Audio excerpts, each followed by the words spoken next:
Okay, I hope you can see my screen now. All right. From our code, come to the main JS. That is everything we have here. You've seen it in our previous classes.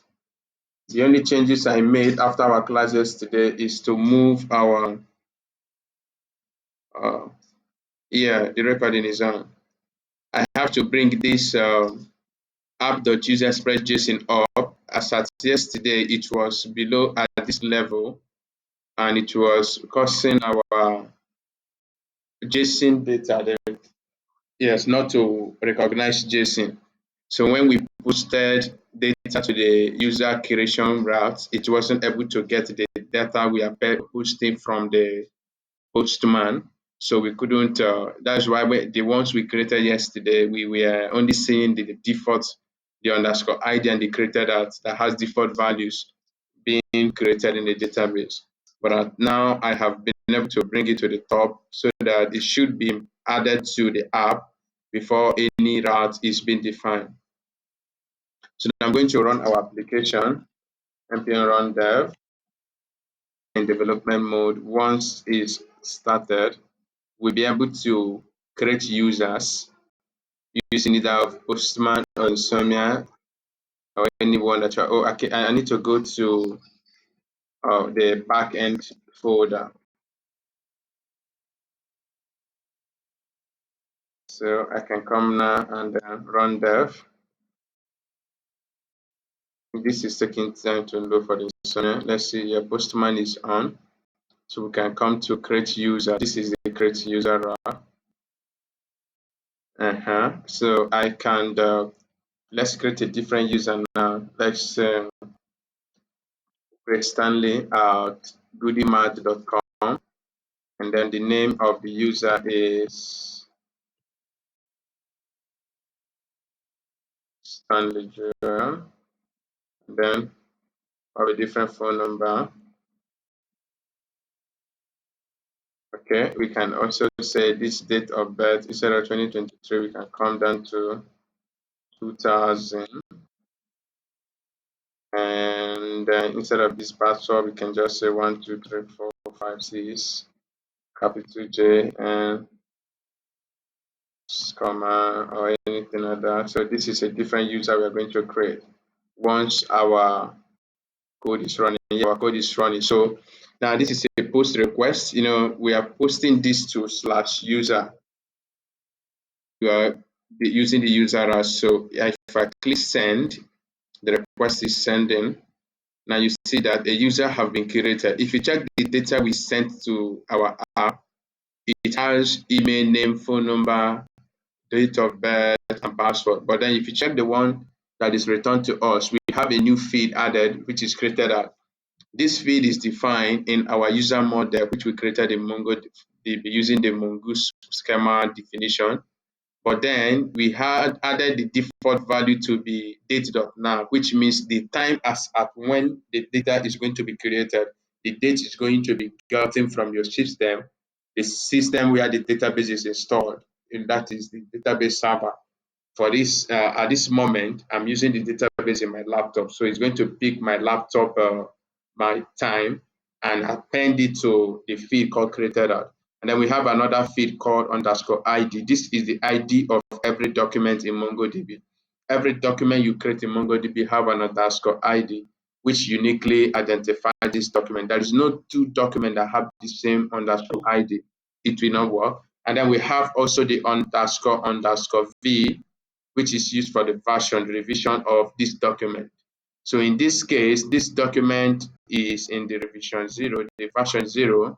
It haven't been updated or nothing has been done on it after it has been curated. So this is going to be 0. Okay, so if see now our user curation is working. If we come to get all user route, and then we click on send, we are going to see the data we created. Look at the first one we created yesterday that doesn't have the email and name created because of that error. But then look at the other one. This one I did it today while trying to fix the issue. Now, if you look at the one we just created today, look at the name here now is Stanley Jewel, which is what we typed in our postman when we were creating. And then you look at this image, Stanley at Goodie.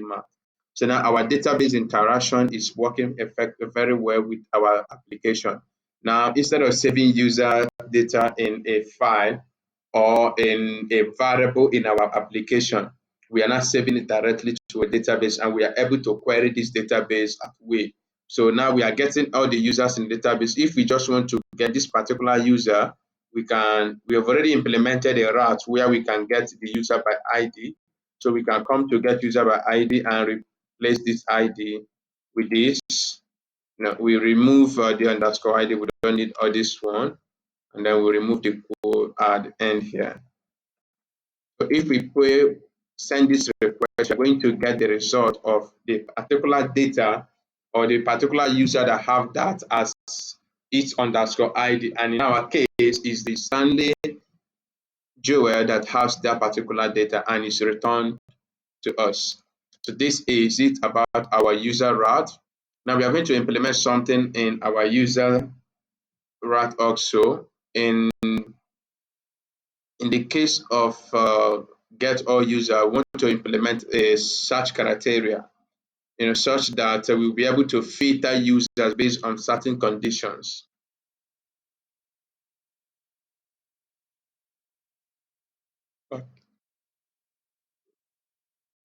Okay, so let's go back again to our code.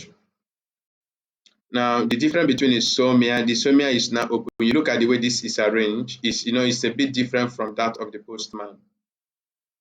The Postman, this section where you see the result, this is a section of the result coming from your own software, your own backend. In Postman, this is it's below this section. Here you put in the data you are sending to the backend, your software, while on the right is the result. But in Postman, this is under this section. So because this gives me the ability to see everything at a glance, I use it most of the time. Why many people also prefer Postman. So whatever your preference is, it's up to you. This help us solve the same problem.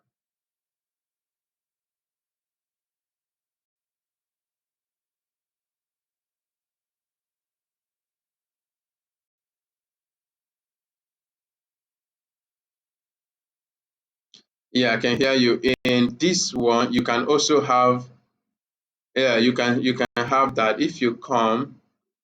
I think I use, let's see, environment. I think I created something earlier. Okay, look at this. This is Lend Square. This is a project I worked on for an organization like that. So actually, I just created that for a test. What I could have possibly do is look at here. I have different projects I have used this to work on. I have used email API, this also. So what you could do here, I can do here is to create a new project, and then I call this Goodie, just the way you created in Postman.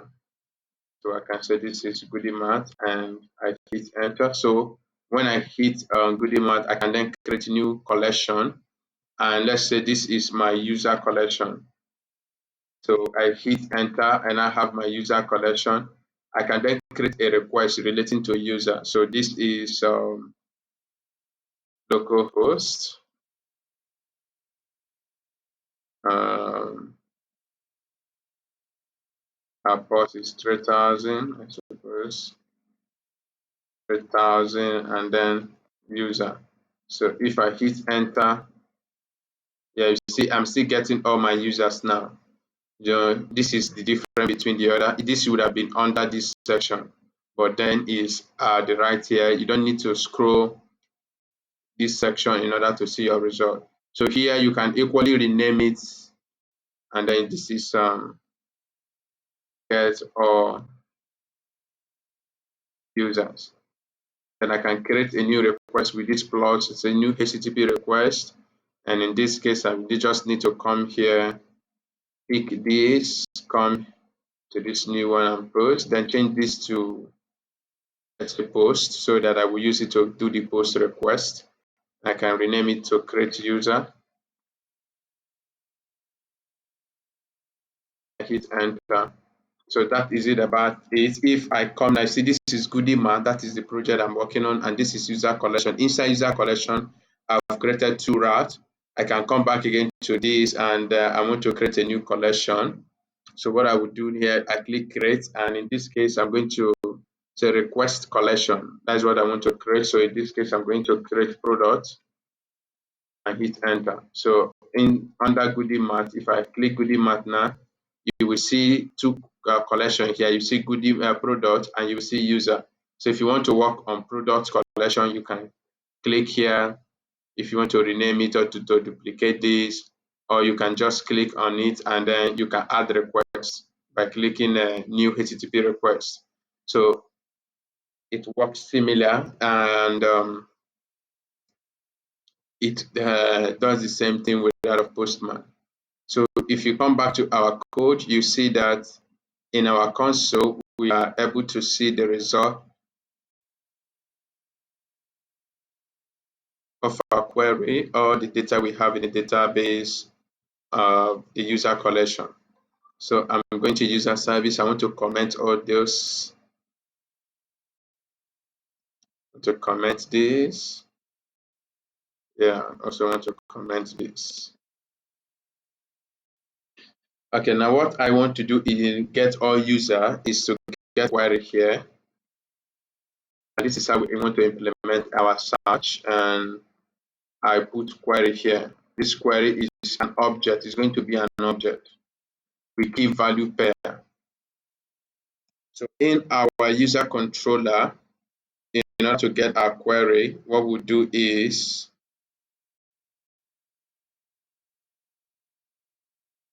we come here and say on query, we are creating our query is equal to request dot query. Now we'll pass in the query here. You remember our is the service now we are making use of the query, so we'll pass it here. Then and that is all. When we are not searching for the query, let's come now to our user route in Insomnia. Let's use this now and get all user. So instead of just saying slash user, we can then query and say put name. You remember we have a name field in our object. So I'm going to pick this goodie mart and append to it. Name is equal this. This URL now we are pasting is going direct to the user route, but then this is called a query parameter, and the query name is the we are using this name. You can also use multiple query parameter by adding and. If you add and, you can then say email if you want to use both name and email equals. So let's pick this email also and put equals this. So when we send our query, we are going to get all the data in the database that matches this query parameter. You see that our result have been filtered. We now have only one result, though we are still getting an array. Why we are getting an array is because they find a mongodb returns an array. That is, when you come to the user service, this function in mongodb returns an array, while find one returns an object. This one looks for a particular item in the database, while this one looks for a group of items that matches the search criteria. In our case, if we log this query here, you're going to see that this query is an object of name and email as keys, and their value. So let's put query here.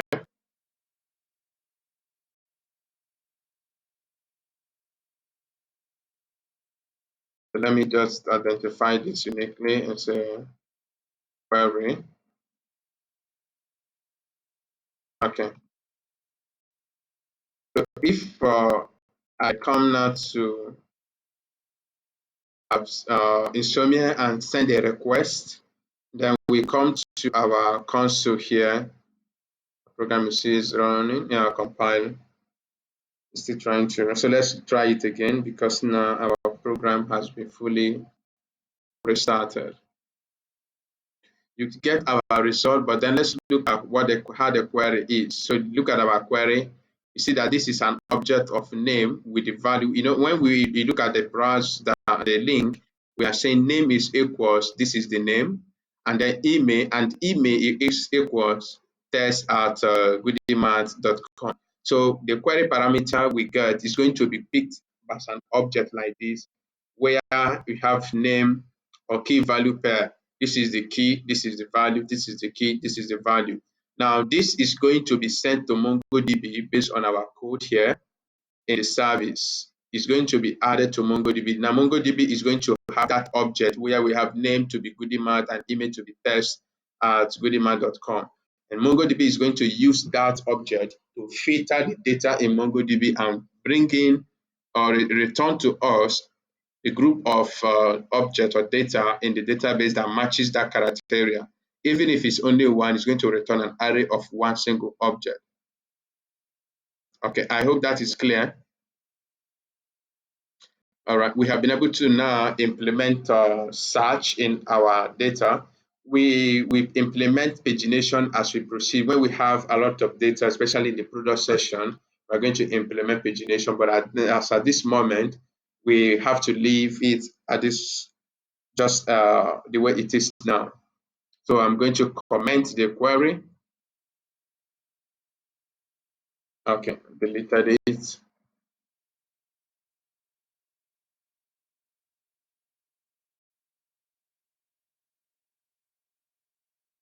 Now, what we can do again, we are going to advance our work today now by implementing some user features. If you look at our database, you look at what we have here now, our password is saved the way it is. But what we want to do is to hash our password. Password hashing is an important concept for software security.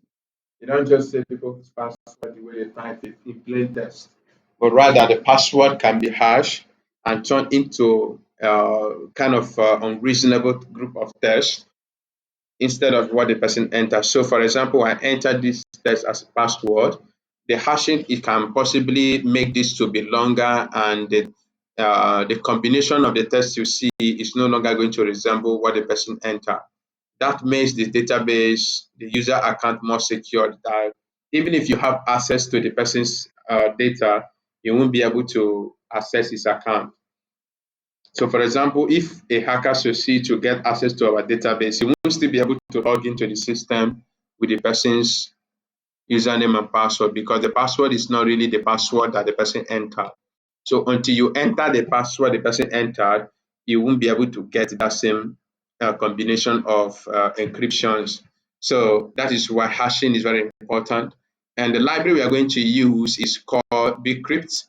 I'm going to open the browser so that we look at Bcrypt. So let's look at it here. So it's the Bcrypt.js npm. Now you can install it by typing npm install bcrypt or bcrypt.js, either of them. You can use that. So let's install bcrypt.js in our application. Now we hit enter. Now you remember yesterday when I was showing you MongoDB, I showed you that you can do some function hooking. You can hook some function that will be executed before the database creation will take place. So let's go back again to our mongoose. We do see that how is done. The mongoose.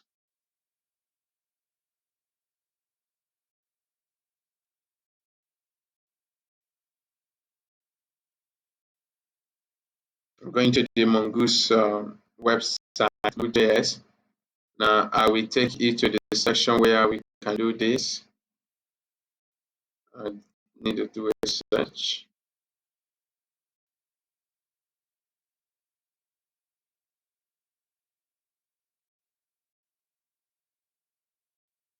Okay.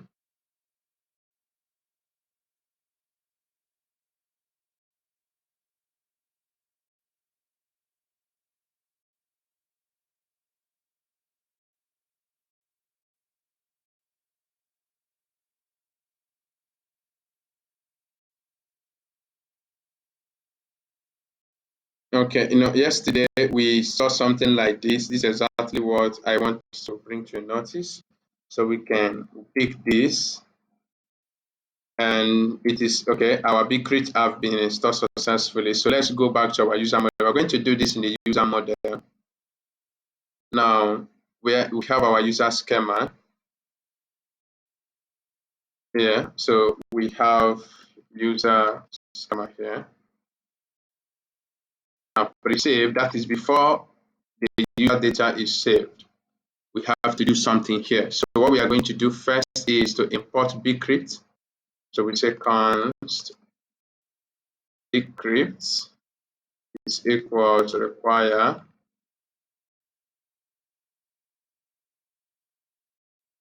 We are requiring Bcrypt.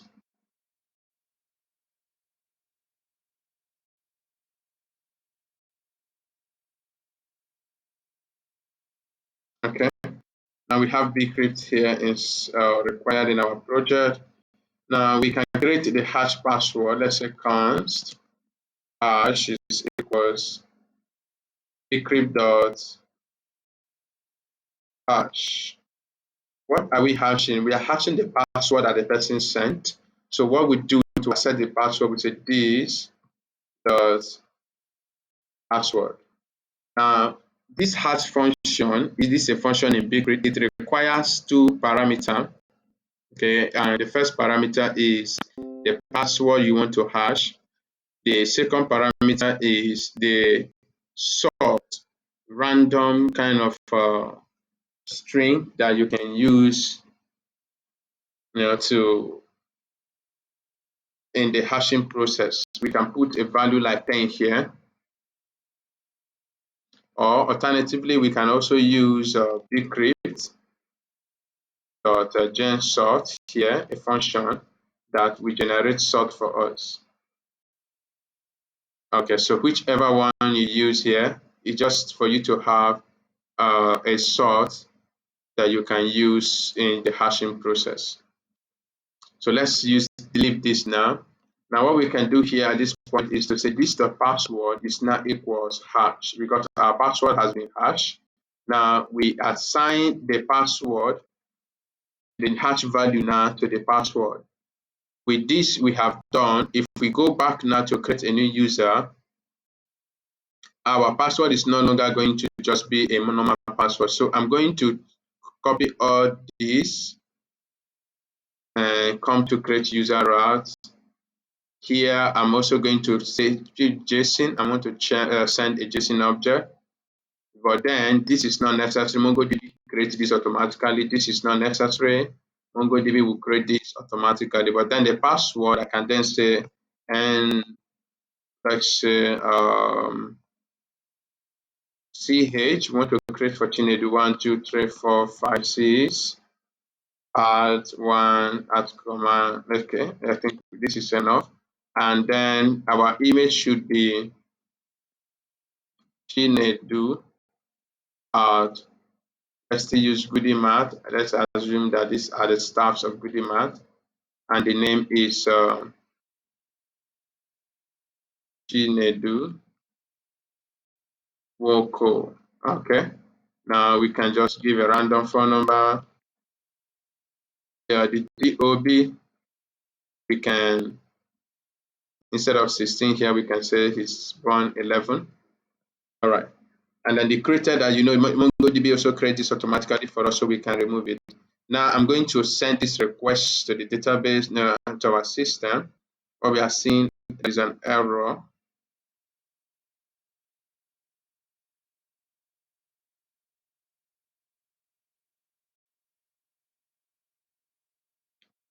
Okay, I think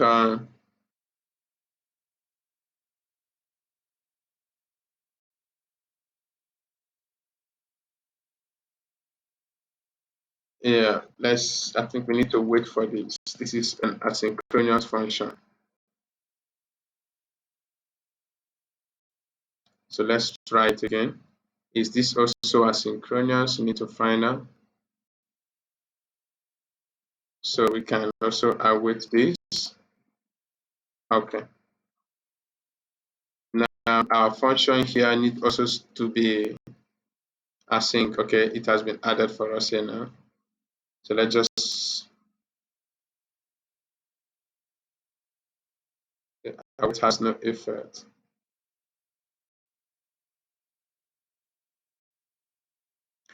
Let's try again, send our request. Our project is still starting, so this will fail. Okay, it's done. Yeah. Now let's see, has it been done? Oh, sorry, this is still failing, so let's come back again.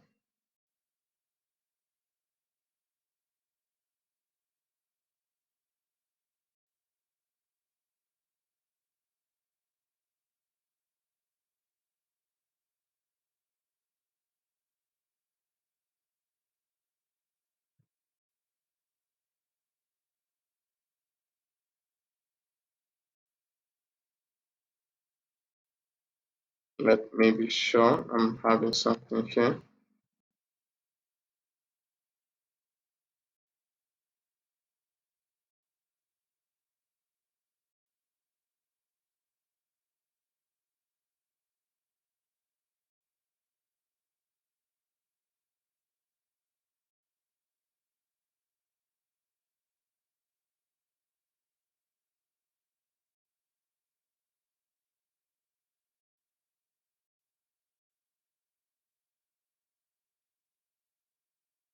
Okay, so that is why what is causing it. I need to add the await which I removed here. Just a moment. Because there is a promise of, so it couldn't just save. Okay, let's try it again. Yeah, now we have our password hash. So if you look at our password at this moment, you see it's no longer what the person entered. If you look at our password, it's ch122 at comma, but then look at what is saved in the database as password. You see both of them doesn't have any resemblance. So if you have access to the database and you see the person email is chinedu@goodema.com, I think there's no .com here, which is an error. That's no problem. We'll fix all this when we do validations so that if it's not a valid email, the database, our code will not save it, return error to the person. But what we are doing now is for you to see, we are seeing how to save data in the database. And at this point, we are seeing how we can hash password. Yeah, and you can see that with the tool like Bcrypt, hashing the password is as easy as ABC. It just this single line of code is what has helped us to hash our password. So we can remove this here and then create it separately, then put our sort here. Okay, and this is fine.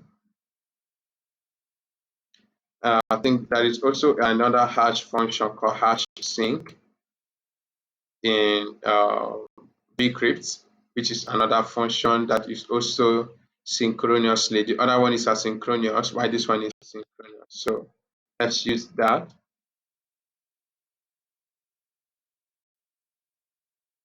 You can also use a callback in Bcrypt. It also supports callback for you, but we are not doing that. We are doing the promise base.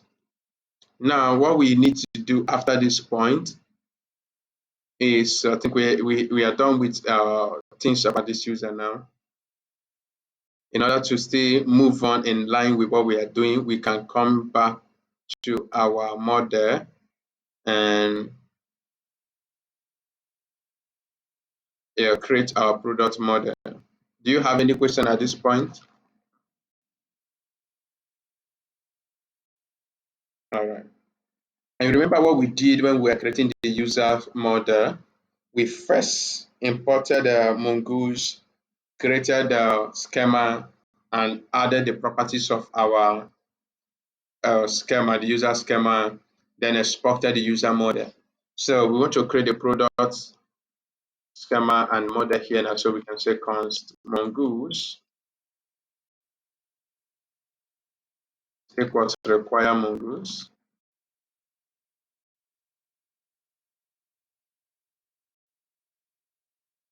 Now const schema is equals mongoose dot schema.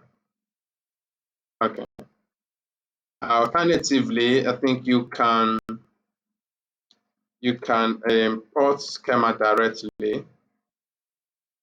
Yeah, you can import the schema directly from mongoose instead of having the second line like this. So you can import schema, and then you can then create your product schema.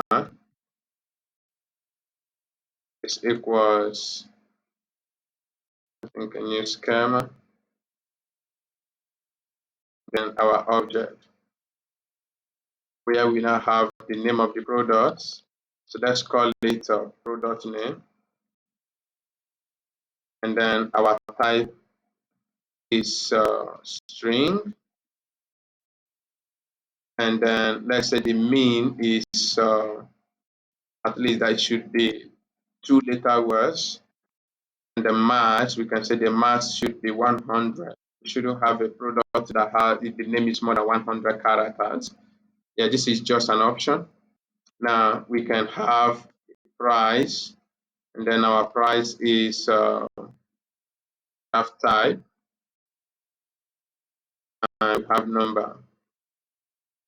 And then we can also have our mean to be 1. We shouldn't have a product that is 0.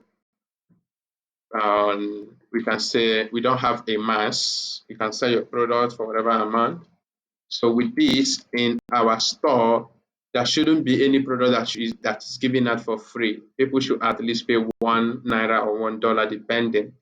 So you can do that, but you can also remove this constraint. It's not a compulsory thing.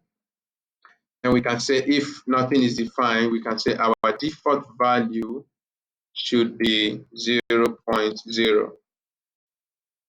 Okay, so you can also come here and say brand of this product, and then we say this brand is the type is string.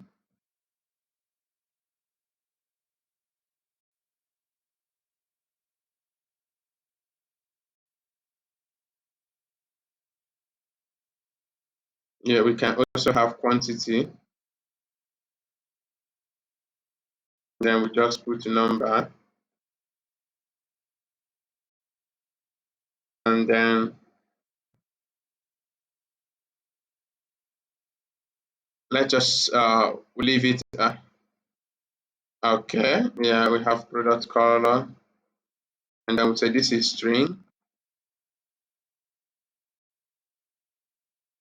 and we can equally have size, and this is number. We can also have weight.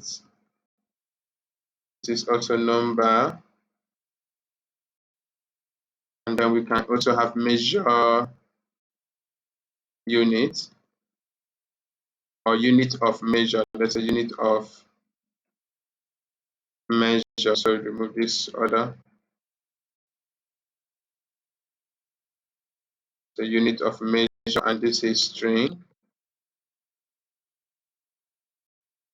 And you see that I combine this pattern of using an object to specify the properties of the model property, and also specifying the data type directly. So whichever one, if you want to set multiple properties or constraint, just like in the case of the one that have default value or the mean and mass included with the type, you need to wrap it in an object like this. But in a situation where it's just the data type that is important, like in terms of the quantity, you can just use the data type and specify it, and that's okay. Okay, which other one are we using in our product definition?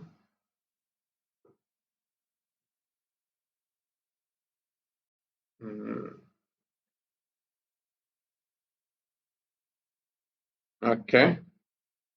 So we can also say BBN. What do they call it? Best before what? How do they specify that best before? Is it BB something something? Let's just call it expiration date, and the data type is date.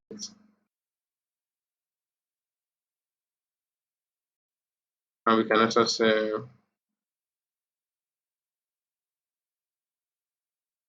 production date,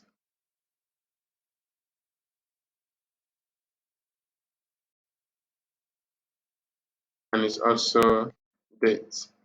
Now let's leave it at this moment. Now we want to export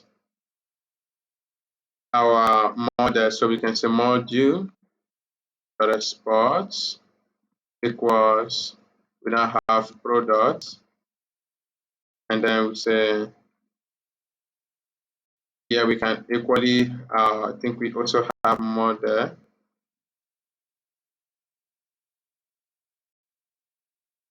Is it this model?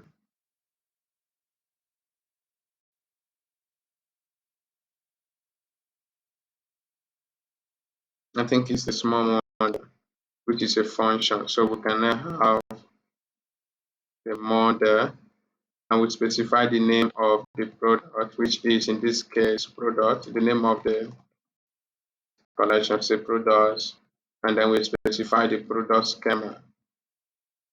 All right. So when you import from this file, you are actually importing products, and then what you are going to get is the model of the product. All right. So what I need you to do is to wrap around in the product service. In the product service now, I'm going to do that of creating a product. So I'm going to create a function to create a product. I clean all this. You implement the one to get by ID and the query. So what I would do now is to say const create product. So async function.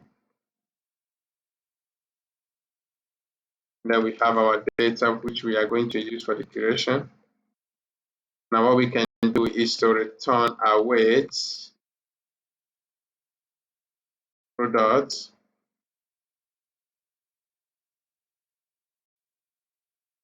So product. We are going to import this product.create, and then we'll put our data. Okay. Now we export our create product function, and we come to the product controller, and we also create the route for creating product. So we can create product.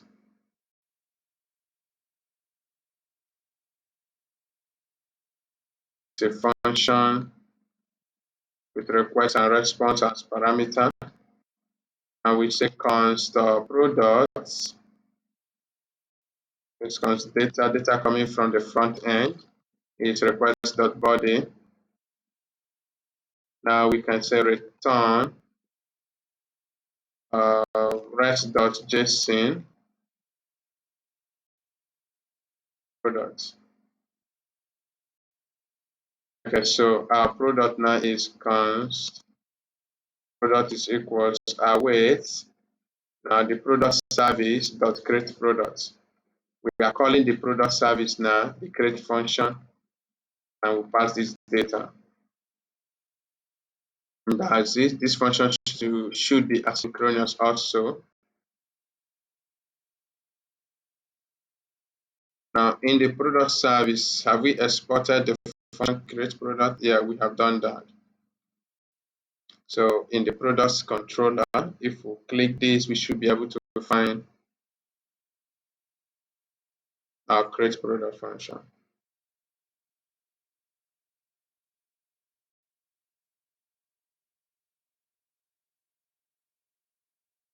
Okay, so let's see, we export our create product here also.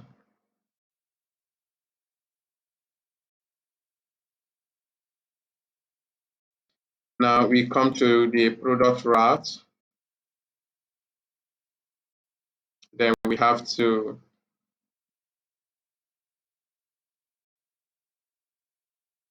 so in the product here, we are not dealing with the user controller.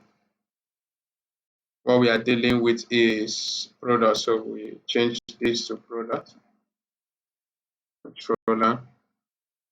We don't have all this.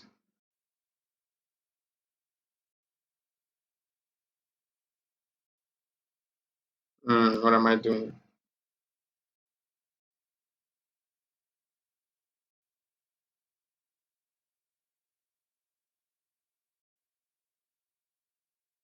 Okay, let's change this to product.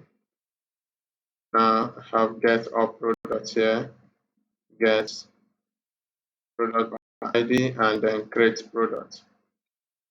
Okay, so in this case, we have the function get all product, and we have get product by ID, then we have create product here. Now, if we come to our goodie mart now, and then we go to the product collection, and we create a new route, and we'll say it's HTTP localhost for 3000, and then slash product, that is our route, and we hit send. We have slash product doesn't exist. Let's see.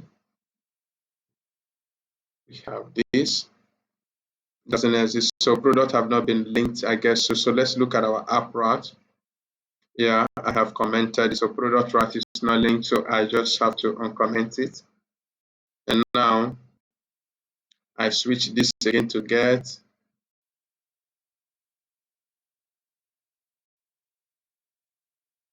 Okay, it's still building. Do we have an error?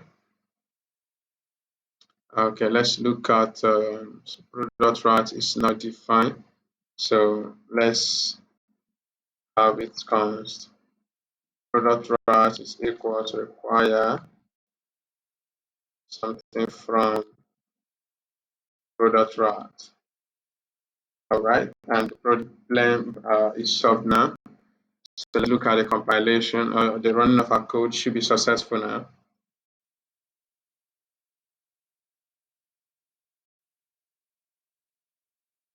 What do we have again?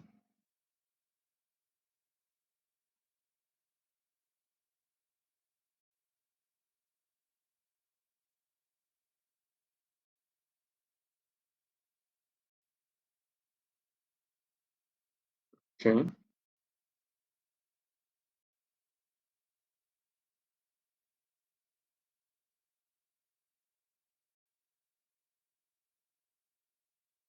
Okay, and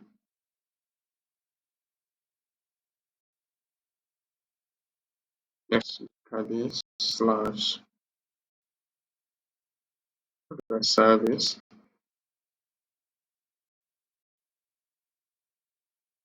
All right, so let's try it again.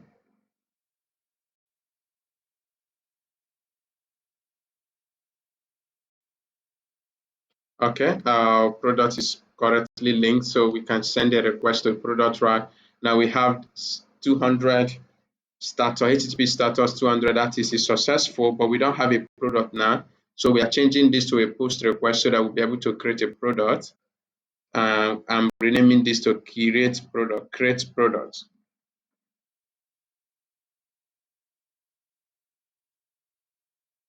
All right, and I'm going to change the type of the body to JSON, And I'm going to go to product model so that I will copy everything here and come here, paste the object so that I will be able to add a value.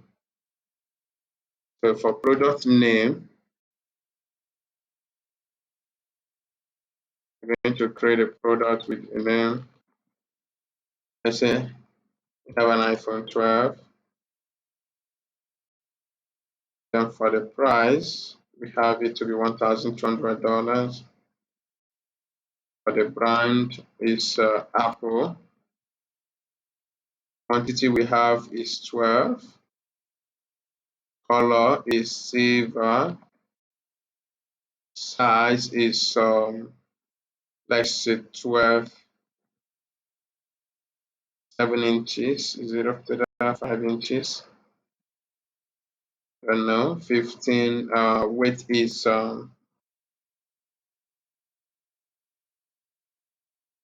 weight in kg is 0.5. Unit of measure is kg. That's kilogram. And then the date we can just have 2023 hyphen 02, and then we have 17. And instead of this is 2030, yeah.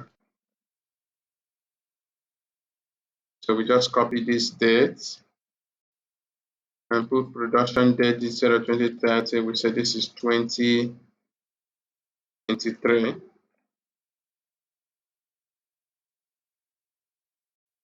Okay. So I'm going to hit enter. This saver should be in quotes because it's a string.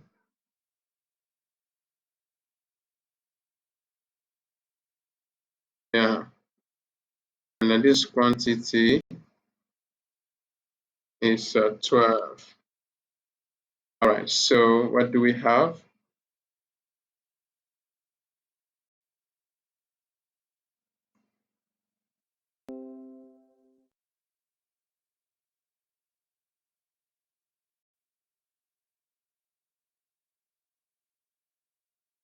Okay, I have to specify enclose all this also in a quote. And this also.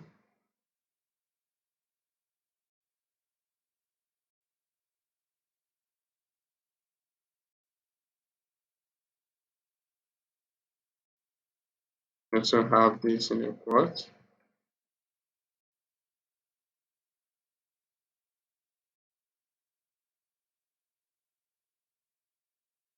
We also have this, all of them, all the keys or properties.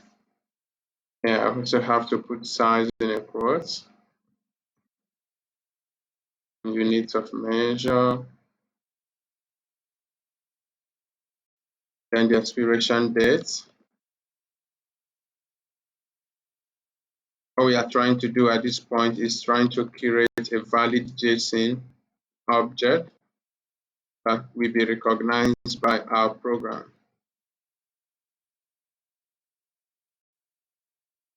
Then we have this should also be enclosed in a quote. Okay, so we have a valid data now. I send this to the server. Here we have a breakage. It's saying product validation failed for price. I think this should be coming for price.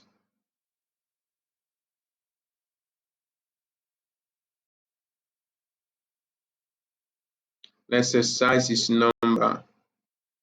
What was I sending? Was I sending something a size? I was sending a string. Yeah, so let me change this to just string for the meantime. So you see, MongoDB is enforcing the constraint we specify. You can't send a different data type to a different other than what you specify. So if I send now, we should have success. Yeah, you see our products have been curated. How do we know? You see now, apart from the data we send, we now have underscore ID and underscore v. So this is our product route. Now, what I want you to do as our assignment for the day is you create this slash ID route. It's already there. Just implement it in our code. And also, they want to do filter, just like the way we have in user, where we can then have something like we have product name equals iPhone, and then we'll be able to get the iPhone. I guess you understand what I'm saying. Okay. So,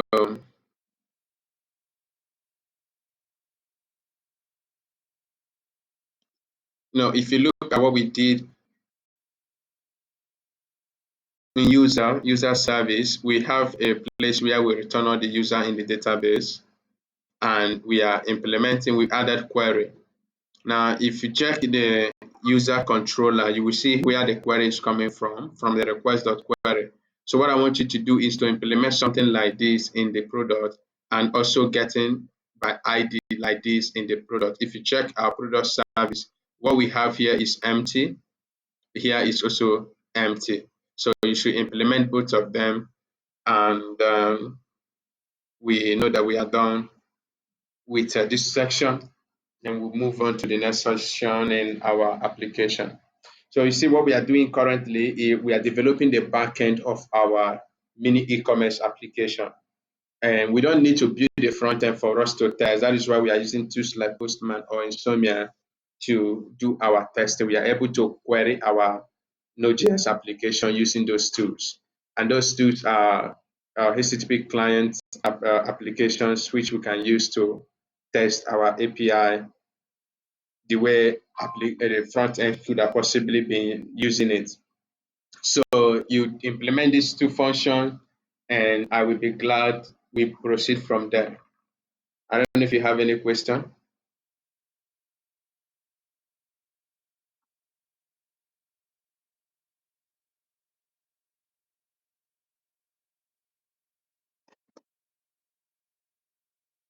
Yeah.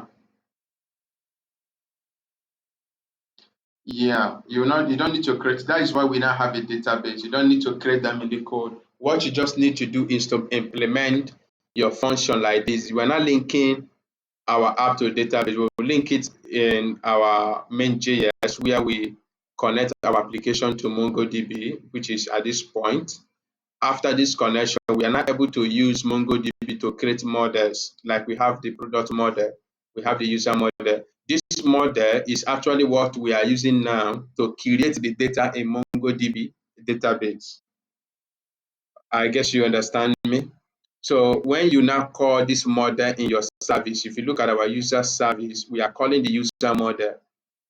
Everywhere we are doing something relating to the user, we're not calling the user model user.find, find one. This is just like when you have find in an array in your JavaScript, which we can remember. But in this case, we are not querying a data in a JavaScript data in our code. We are querying the data existing in a database, and this database can be somewhere else in the world, in another country. But because you have the link to this database added to your MongoDB connection, like this is our link mongodb dot column / 127. This is my localhost IP address. If this is to be a server in another country, you just pick the server address and place here. MongoDB will do the connection to the MongoDB server anywhere in the world. And then when you create the model, the way we created here, and you call the model the way we are calling it in our services, is going to send the data which you are sending from your Postman or Insomnia to our application, and our application is going to send it through the connection you do here to the server where that MongoDB database is, and the MongoDB then is going to take the responsibility of doing the command you send. If it is to create or to find the data, it's going to handle that command effectively. That is what we are doing at this point. I guess I'm able to answer your question. Okay. In absence of any other question, we'll stop here for the day. Do practice what we've just done and implement the assignment. And that will really give you the opportunity to master what we are doing. So I will put the other video online. I will do that before I sleep tonight. Just a few minutes, you will have both of them online.